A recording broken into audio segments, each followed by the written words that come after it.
Pemirsa, Anda masih bersama kami di Presisi Utama. Kita berbalik ke informasi mancanegara. Pemirsa, keluarnya AS dari Perjanjian Iklim Paris dan mundur dari sejumlah komitmen transisi energi berdampak pada upaya transisi energi negara lain. Meski langkah Presiden Trump, ini tak mengejutkan, pakar khawatir komitmen transisi energi negara lain termasuk Indonesia akan terpengaruh. Berikut laporan Virginia Gunawan dari VOA.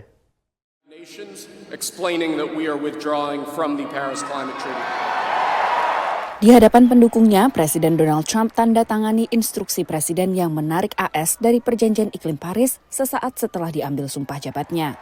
Pandangan kebijakan Trump ini dipaparkan oleh Kepala Badan Perlindungan Lingkungan AS. Our mission is simple but essential: to protect human health and the environment.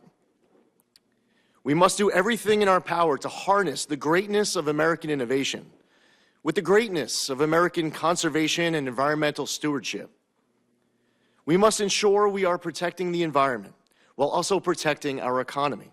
Trump juga menarik AS dari sejumlah komitmen upaya transisi energi negara lain, termasuk Kemitraan Transisi Energi yang Adil Indonesia atau JETP Indonesia, yang bertujuan untuk mempercepat transisi energi. Meski demikian, Indonesia tetap berkomitmen untuk melanjutkan mekanisme transisi energi. JETP itu jangan diindikasikan itu hanya Amerika.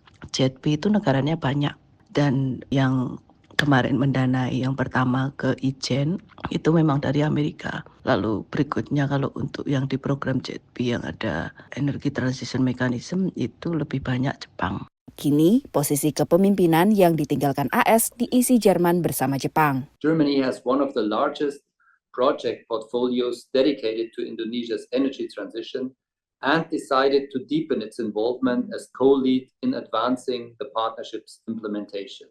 Gedung Putih tak merespons pertanyaan VOA terkait komitmen iklim Amerika maupun terkait JETP Indonesia usai mundur dari posisi kepemimpinan bersama. Sementara di dalam AS pada masa jabatan keduanya ini, Trump menandatangani instruksi Presiden yang mendorong penggunaan kembali bahan bakar fosil, termasuk minyak dan juga batu bara. Salah satu slogan Trump adalah "Drill Baby Drill", menyerukan kembali perusahaan minyak untuk mengebor lebih banyak minyak produksi dalam negeri. Meski jumlah investasi transisi energi AS tak besar, pakar menilai mundurnya Amerika dari posisi JETP berpotensi mempengaruhi sikap negara lain dalam memandang urgensi transisi energi. Tapi kalau berbicara global leadership dan juga global diplomasi, sebenarnya ini adalah sebuah kehilangan yang cukup besar ya. Karena tentunya para pemimpin-pemimpin negara tetap akan melihat global optics. Kalau negara besar tidak mau berkomitmen, bagaimana dengan kami? Keterbatasan cara pandang terhadap investasi iklim juga jadi hambatan untuk memajukan upaya ini. Fundamentally, orang Indonesia dan politisi kita harus diyakinkan bahwa transisi energi adalah perkara competitiveness, bukan perkara climate. Dan ini bagian yang kayaknya di Indonesia masih belum nyampe gitu. Kita masih berkonflik gitu, apakah misalnya kita bisa membangun kawasan industri hijau. Satu aja contohnya.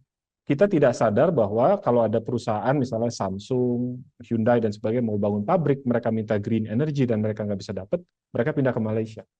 Data Sekretariat JETP Indonesia menunjukkan hingga Juni 2021 terdapat sekitar 281,6 juta dolar yang sudah didistribusikan ke 40 program yang dikelola 5 institusi keuangan dan 8 badan pelaksana.